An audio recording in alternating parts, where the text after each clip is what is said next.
Hello and welcome to the first Red Dead Redemption 2 Facts and Glitches episode, where I reveal all the amazingly interesting things about the game that you don't know, as discovered by speedrunners and my viewers. With very precise shooting at the very start of the game, you can actually kill one of the O'Driscolls before the gunfight even starts. It requires navigating your horse to this particular fence, lining your gun up with the tree, and then firing until you see the kill confirmation. They apparently take no notice that one of their gang is dead, so they're still surprised to see us when we later introduce ourselves. Hello, friend. What you want? I am very sorry to disturb you. While traditionally killing civilians in a city will come with some consequences, this isn't the case for the racist and eugenicist Norris Forsyth, as his death has no impact on the player's honor, and the public and the law will simply not care. Fools! Ignorant fools! People who accept other races as if they were our equal! I suppose you think women are our equal!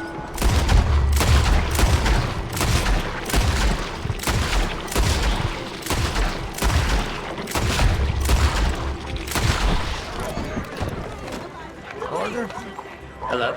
Thank you for keeping us all safe. Give me some peace.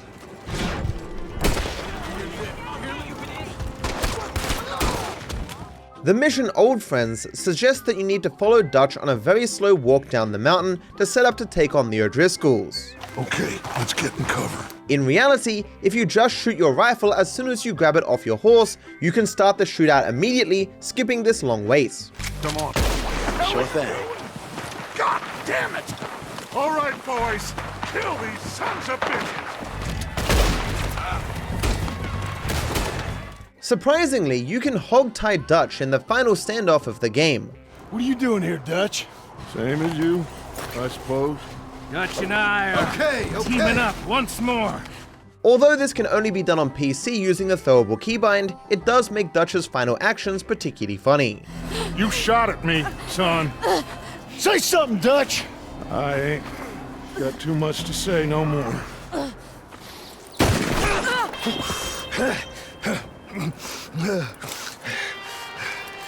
You shot me. You shot me pretty good. Thank you.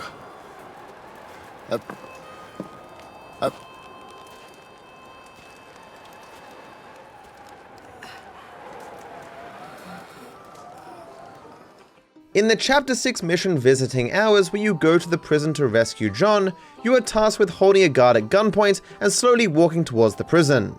Try anything and I'll blow your damn head off. You clear on that? Thankfully, there's actually a way to speed this up significantly. If you throw a fire bottle just before the cutscene of Arthur grabbing him starts, you can burn him to death and then just run to the prison.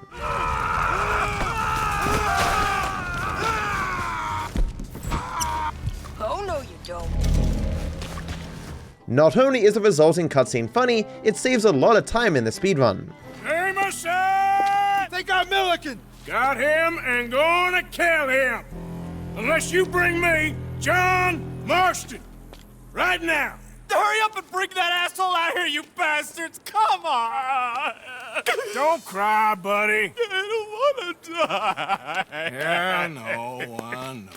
A playable area of Mexico was originally meant to be in the game, but was cut due to time constraints. You can still see a building intended for this area east of Lake Don Julio, although you can only get this glimpse with John, as Arthur is killed by the game before he gets anywhere near. John is unfortunately unable to get over to the building by any normal means, so exploring this building is only possible with mods. Not that there is much to see, mind you, it is after all just the shell of a building that represents what could have been. I am sure everyone remembers being robbed by a boy in Chapter 4, and then having an extremely long chase after him across the entirety of Saint Denis. You can actually avoid this hassle by catching him immediately before the chase has a chance to begin. You do this by being in first person, using Deadeye, and then throwing a fire bottle at the cart that he gets onto. Damn it.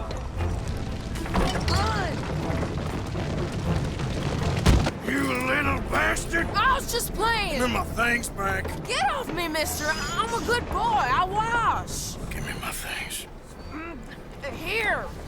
there's a surprisingly easy infinite item glitch. If you consume any item and then immediately climb something, you gain the effect of the item, but you still get to keep it in your inventory. You can see here that I have one miracle tonic, which I then use and then climb, getting the yellow flash and the yellow circles to show that it works. But when I finish my climbing animation, my inventory shows that I still have that same miracle tonic as if I never used it. It is this way with every consumable. So as another example, Arthur technically has infinite cocaine.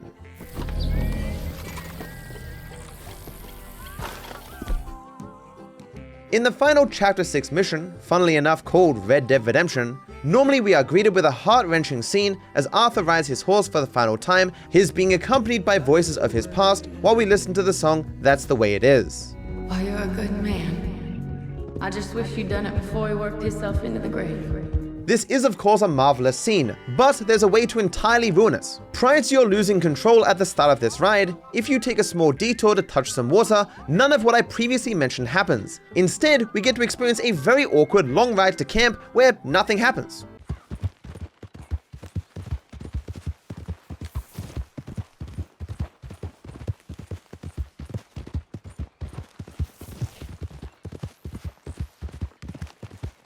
I'm honestly unsure why anyone would willingly do this, but it really does entirely change the tone of the scene. Something similar can be done in the mission Dear Uncle Tacitus when you first arrive back in the United States from Guarma. Normally, as you ride back to Shady Belle, you hear the song Unshaken.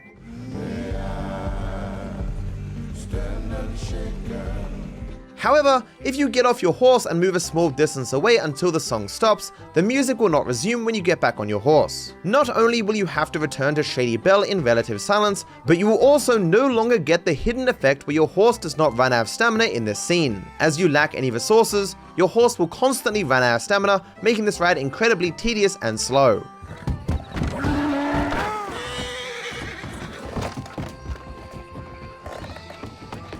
During specifically Chapter 5 and 6, you can find a very special ladder at an unbuilt house in Strawberry.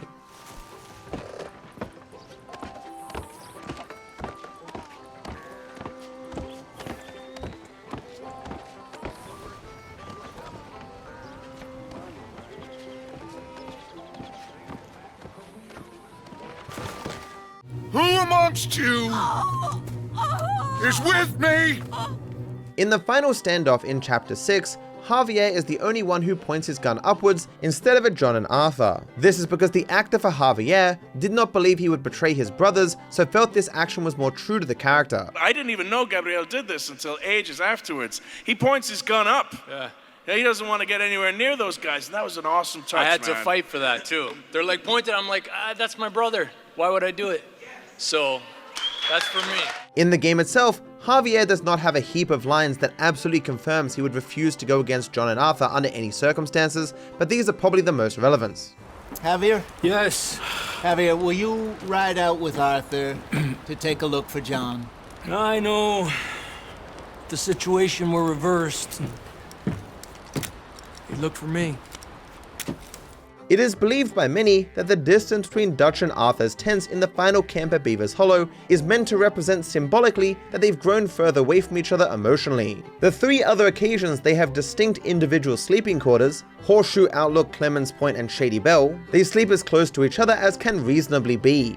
But in Beaver's Hollow, there is more than enough room for them to have been next to each other if they wanted, but instead they chose to be separate. On the mission Who the Hell is Leviticus Cornwall, we jump on top of a train and see that Lenny has barely managed to grab and hold on to the side. The game immediately tells you to grab Lenny to help him up, making everyone assume that you actually need to help him. In reality, if you never approach Lenny and attempt to move on, he will actually just help himself. Oh shit! Pull me up! Thanks for helping, Arthur. Really appreciate that. There is also actually a circumstance where Lenny can fall, but this is only in the case where you go to help him, but specifically refuse to pull him up. I can't hold on!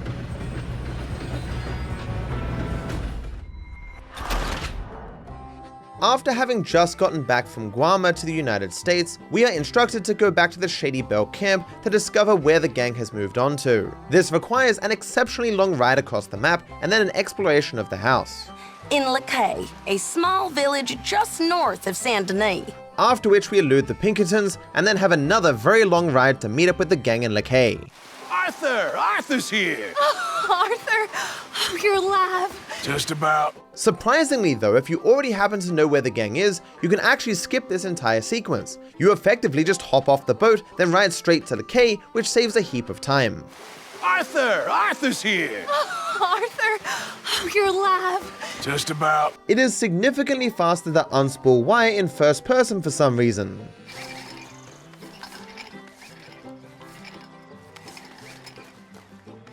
While you are only required to do this in 2 missions, it is still interesting nonetheless. Yeah.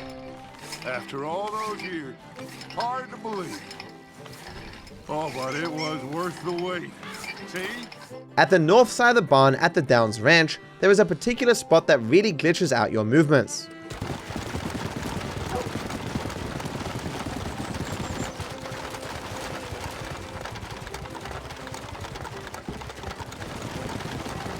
In the epilogue, if you take John to the places where the gang previously made camp, you can actually hear their voices. These appear to be John's memories that he is recalling due to the familiar environments.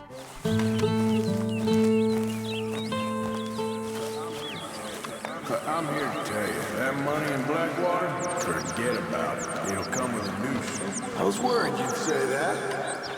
But just do one thing or another. Not be 2 people at once, that's all I'm saying.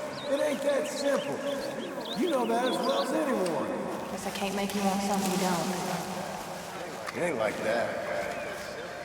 Life ain't that simple. Not this life. I know. That poor kid. We chose this life. He didn't. I don't know. I think this life chose us. So that ends the episode. Thank you for watching. If you know of anything that you think would be of interest to this series, feel free to add it to my Discord. I hope you're all doing well.